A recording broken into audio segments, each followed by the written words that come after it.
Hello student, welcome to creative tuition class. Student, यदि आप इस चैनल में नए हो और आपने इस चैनल को सब्सक्राइब नहीं किया है तो प्लीज नीचे दिए गए सब्सक्राइब के बटन को क्लिक करें और चैनल को जल्द से जल्द सब्सक्राइब करें और बेल आइकन का बटन जरूर दबाएं ताकि जो भी वीडियो आता है इसका नोटिफिकेशन आपके पास जल्द से जल्द पहुंच सके। तो स्टार्ट करता हूँ। जो वीडियो लेकर आए हैं वो है MA second year political science और जो बुक का नाम है वो है भूमंडलीकरण तथा पर्यावरण MED 008 बुक का ये कोड है, तो ये आपको याद रखना। और जो चैप्टर है वो है पर्यावरणीय आपदा है। तो पर्यावरण जो आपदा होती है, डिजास्टर जो होते हैं, वो रीजन क्या होता है? सबसे मेन मानव के द्वारा किए गए क्रियाओं का एक तरीके से नतीजा होती है।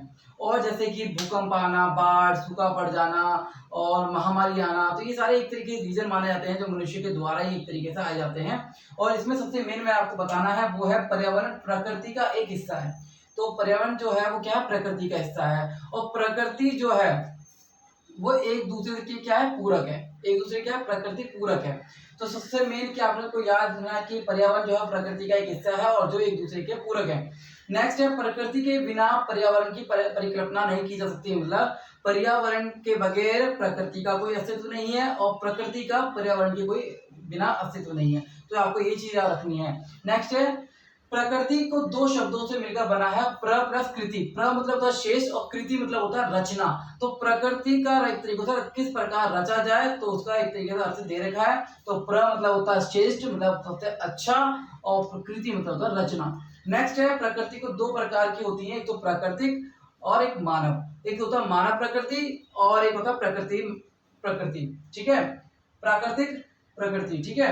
नेक्स्ट है, इसमें प्रकृति में जो चीज आती है वो है पृथ्वी, जल, अग्नि, वायु, आकाश, ये सारी चीज इसमें आती है। नेक्स्ट मानव में क्या आता है? मन, बुद्धि, अहंकार। तो ये सारी चीजें इनमें इंक्लूड की जाती हैं। नेक्स्ट के बाद है पर्यावरण आपदा है, प्रक्रियाओं से उत्पन्न एक बड़ी घटना है। तो जो भी प्रक्रियाओं के द्वारा जो भी होता है, सबसे बड़ी घटना माना जाता है पर्यावरण आपदा है। नेक्स्ट है, जो भी घटनाएं होती है वो मानव के द्वारा किए गए कार्य के अनुसार होती है। जो भी गतिविधि करता है उसके जरिए प्राकृतिक आपदाएं आती है। तो यह घटना, यह संकट मानव की गतिविधियों का ही परिणाम होती है। जैसे युद्ध हो गया, विस्फोट हो गया, वैश्विक प्रदूषण हो गया, महामारी जो है वो सारे एक तरीके से मानव के एक तरीके से कारण होती है। तो जैसे भूकंप हो गया, चक्रवात, बाढ़, सूखा आदि विनाशकारी आपदाएं ने मानव जाति को आदिकाल से पीड़ित किया है। आदिकाल से मतलब बहुत पहले से एक तरीके से पीड़ित करता है और इसका प्रभाव मनुष्य के ऊपर देखने को मिलता है। तो जैसे कि भूकंप जो है, भूकंप का मतलब होता है भूमि का कांपना या अर्थात भूमि का हिलना। तो ये भूमि का हिलना जो है वो ज्वालामुखी विस्फोट के कारण होता है और पृथ्वी का सिकुड़ने के कारण होता है। तो ये भूकंप आते हैं और इसके बारे में और भी डिटेल के क्वेश्चन में आ सकते हैं कि भूकंप क्या होते हैं और इसके प्रभाव क्या पड़ते हैं, इसको कैसे रोका जा सकता है। तो इस तरीके से आप इस तरीके से लिख सकते हैं इसके बारे में बनाकर। नेक्स्ट है बाढ़। किसी भी नदी में नदी, झील, तालाब में जल का स्तर जो बढ़ जाता है तो उसके कारण क्या होता है? बाढ़ की स्थिति बन जाती है। तो ये जो ऐसे डिजास्टर जो है इनके बारे में भी टिप्पणी आ सकती है कि भूकंप क्या होते हैं, बाढ़ क्या होती है, चक्रवात क्या होते हैं, ज्वालामुखी कैसे विस्फोट होती है। तो इनके ऊपर क्वेश्चन आ सकते हैं, टिप्पणी आ सकती है जो आप बनाकर लिख सकते हैं। तो इसमें सबसे मेन आपको याद रखना कि पर्यावरण आपदाएं क्या होती हैं। तो पर्यावरण आपदाएं में बता दें कि पर्यावरण जो है प्रकृति का ही एक रूप है और एक दूसरे के पूरक है। प्रकृति का पर्यावरण के कोई अस्तित्व नहीं है और पर्यावरण का प्रकृति के बगैर कोई अस्तित्व नहीं है। दोनों एक दूसरे से जुड़े हुए हैं।